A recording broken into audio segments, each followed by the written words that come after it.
Welcome everybody to my 200th episode of my timber sled adventures. For this episode, I thought it would be fun to do something exciting, so I figured let's do it about avalanches. I've seen a couple over my years, started a couple, and this picture you see right here was February 24th of 22. So this was rather recent. Let's start from the beginning. So I started snow biking clear back in 2009. This picture was taken in 2012. This was the first avalanche I ever started. At this point, I had no clue about avalanches, no education really. This avalanche really opened my eyes though, kind of made me think twice about everything. Since that time, I've taken a few classes, figured some things out, I've been a lot safer. Here's some terrible footage. I didn't have a good GoPro at the time. Right there you can see the avalanche break out to the left of me. And then the photo or the video is so crappy it's kind of hard to see the whole hill sliding. I attempted to edit the footage so you could see that again, but even the edited footage isn't that great.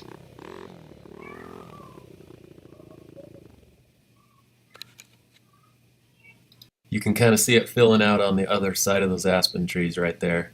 But here's some pictures that show it better. There's my track, there's what slid. Glad I didn't go with it. There's a few different styles or types of avalanches. This is a wet avalanche. You can see the top surface layer is heavy and it rolls, and I make jokes about pulling my cord. I'm gonna pull my cord. I am so gonna pull my cord. Same style of avalanche you can see here. I may have accidentally kind of got caught in a slightly bigger wet avalanche this same day. I was just crossing the hill and it was like a small wave of snow came running down the hill, hit my front ski, went for a little ride. Here's a different style of avalanche. You can see right here how below me on this hillside, the crown of that hill had broken off and broke some wind-loaded layers below. This was very common this day. Everywhere along this ridgeline there was snow that had broken and slid.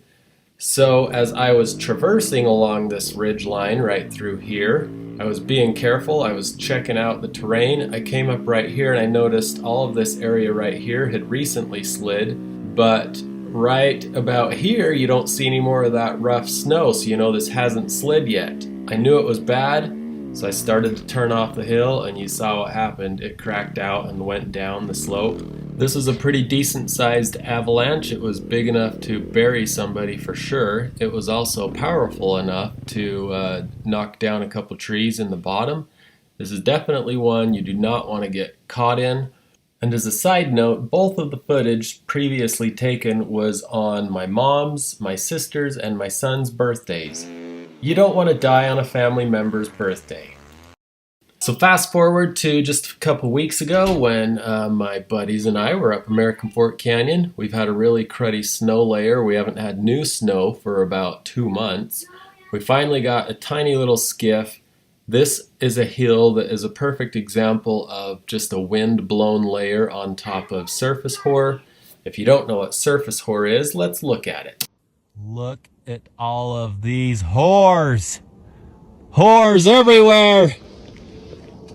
They will be our next avalanche layer. Surface hoar forms when it's very cold for long periods of time and there is no new storms to keep piling on the snow. Okay, back to the video. So here we are cruising along. We already know that this slope has a layer of surface hoar that now has 3 or 4 inches of snow on it. And watch as I drive forward. You can see everything crack in front of me. See those cracks? That is the snow breaking on that layer of surface hoar. It's actually kind of cool. Definitely something you don't want to mess with if you're on a slope any bigger than that, for sure. Okay, this next one is the same style of issue. You have a wind-blown slope with a cruddy surface layer that it blew all this new snow on. I came up to this slope right here. I looked over there and I saw that some of the cornice had broken and slid a little bit. So I knew this hill was going to be a little bit sketchy. I should not have done this right here. I thought I would test it a little bit just by riding up it, but then I got smarter. I went down the hill and figured I would do this a little more wisely and ride up on top of the cornice first. There was my buddy over there to the right. He probably shouldn't have followed me. I actually set a bad example going up on the hill. Anyways, I I waited for a second, made sure he got off the hill, and then I decided to traverse right across the top of this to see what would happen, and sure enough, check that out. This time, the whole hill slid that was a little bit bigger than I anticipated it being, which is why I say I was stupid for... 1, 2, 3, 4, 5. You see me counting my buddies, making sure they're all there. That's why I say I was stupid for going up on the hill in the first place. I shouldn't have done that. Should have gone straight to the top of the cornice first, or just avoided the entire thing altogether. Probably would have been the smarter thing to do. It was deep enough down there to bury somebody, but honestly probably unlikely. But that's a good one to watch out for. Okay, lesson learned. Here is a different style of avalanche. I knew this hill was also going to slide, so I stayed up close to the tree line. And there it went, down the hill. This is an example of just a lot of fresh new pow-pow on top of a bad layer of snow. Let's check that out again in slow-mo. This is actually kind of cool because it really picked up speed super fast and kind of clobbered those trees down below. Again, not a super big avalanche, but don't want to get caught in it. And here's a different one.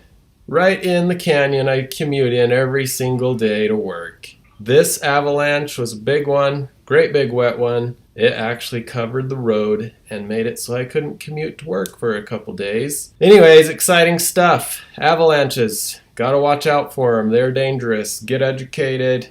Watch for the avalanche forecasts before you ride. Look for the signs as you ride. Ride the flatlands if you know it's going to be dangerous in the hills. Make sure you have a beacon, probe, and shovel and know how to use it. Buy yourself a nice airbag. Get the proper safety gear. Yeah, these things will keep you alive. I have lost a good friend to an avalanche. It was a very sad day for me. So stay alert out there. Stay safe, everybody. Thanks for watching.